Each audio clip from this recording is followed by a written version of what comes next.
Of Borley Rectory, the most haunted house in England, and probably in the world. A rectory is the residence provided by a church to its rector, vicar, or minister.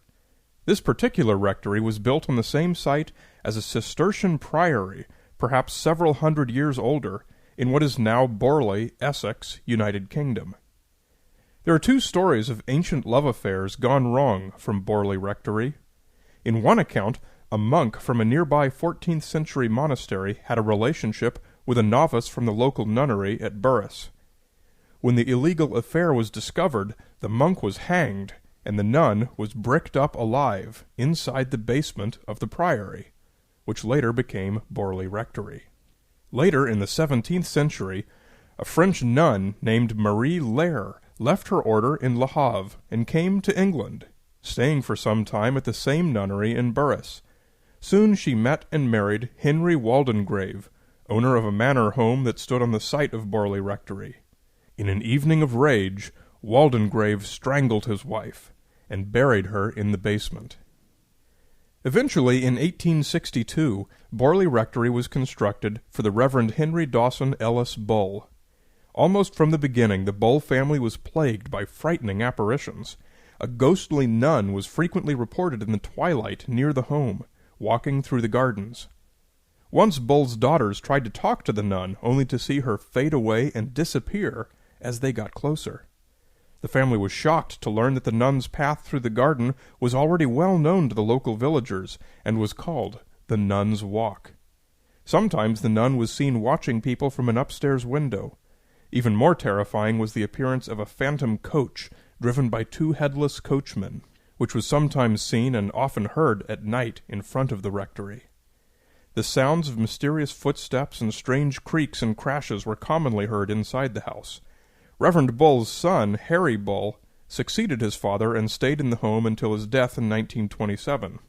It was said that Harry Bull enjoyed the ghostly disturbances as entertainment, and built a summer house overlooking the Nun's Walk, where he could enjoy cigars and watch the spectacle. The new rector, Guy Smith, moved in with his family in 1928. While cleaning, Mrs. Smith found a strange package wrapped in brown paper, and inside was the skull of a young woman. The same strange incidents plagued the Smith family, and after Mrs. Smith saw the phantom coach, they called in the Daily Mirror newspaper for help. The Daily Mirror sent paranormal researcher Harry Price to investigate. Price had stones and a vase thrown at him from unseen hands. After the Smith's daughter was inexplicably locked in a room with no key, they had enough, and moved out after only 1 year. The next victims were Reverend Lionel Foister and his wife Mary Ann, and it was during their stay that Borley Rectory's most famous haunting occurred, the appearance of automatic writing on the walls of the house. The writings contained pleas for help from Marie Lair, often addressed specifically to Mary Ann. The writings said things like, "Mary Ann, please help get," and "Mary Ann, light mass prayers," and "please for help and prayers." The writings sometimes even appeared in real time while people watched. The Foisters tried to erase and even paint over the writing, but it persisted. Mary Ann was often victimized by violence. She was thrown from her bed on many occasions, was attacked and slapped by unseen assailants, and was struck by flying rocks. Windows shattered spontaneously. Reverend Foister tried many times to exorcise the house, without result, and kept logs of the incidents which he mailed to Harry Price. Price said that the Foisters reported as many as 2,000 events. The Foisters finally gave up and moved out, and Harry Price himself rented Borley Rectory. Price advertised for 48 volunteer researchers to come and stay in the house with him and help record the supernatural episodes. Along with his best friends and fellow researchers, Sidney and Helen Glanville, Price conducted seances using a planchette, a writing implement held by the seance participants similar to a Ouija board. Two spirits most often manifested themselves during these seances. Marie Lair, the most vocal of the spirits, told her woeful story and explained that she was condemned to wander until her bones could receive a proper Christian burial. The second spirit, named Sunex Amores, warned that he would burn down the rectory that very night, and that the bones of a murder victim would be revealed in the wreckage. The rectory did burn down, but it was 11 months after the ghostly threat. The home's new owner, Captain W.H. Gregson, was unpacking and accidentally overturned an oil lamp, starting a fire that destroyed the building. During the inferno, onlookers spotted a nun in one of the windows. Afterward, the rubble was demolished and the bricks were reused for the war effort, leaving a bare hole in the ground. Harry Price took advantage of the unfortunate opportunity and excavated the basement. The bones of a young woman were found, certified by a pathologist, and reburied in the nearby cemetery at Liston in 1943. After nearly a century of haunting, Marie Lair was finally at rest, the Nun's Walk found peace, and the legend of the most haunted house in England came to an end. And now, decades later, we turn a skeptical eye upon Borley Rectory and see how much of it we can verify, and how much of it is complete bunk.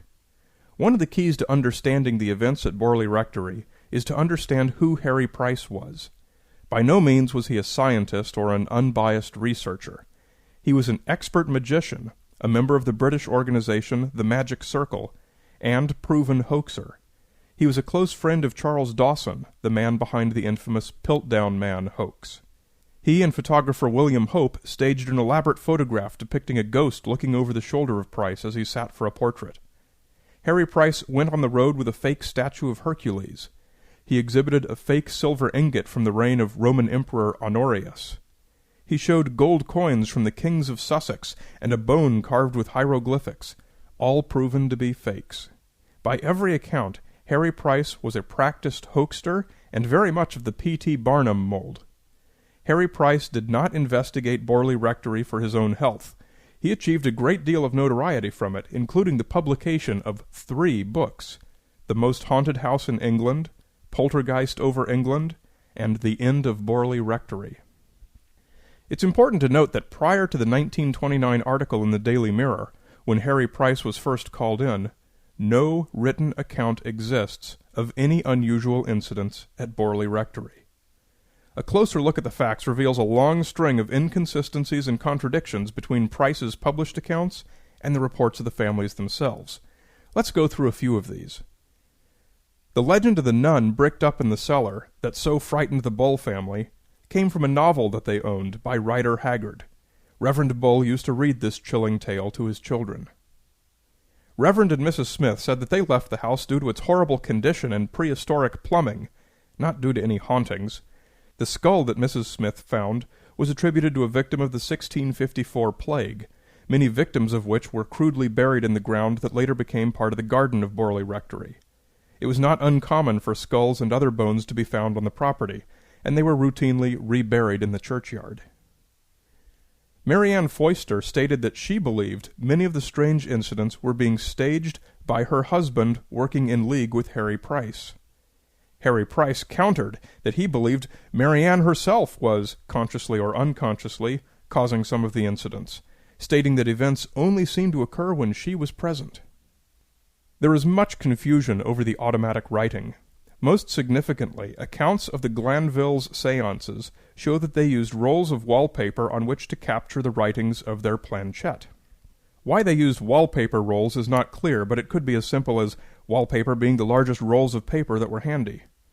The story of automatic writing appearing on the walls of Borley Rectory while people watched appears to be nothing more than a misinterpretation of the reports of the planchette seances, in which writing was captured on wallpaper while seance attendees watched and participated.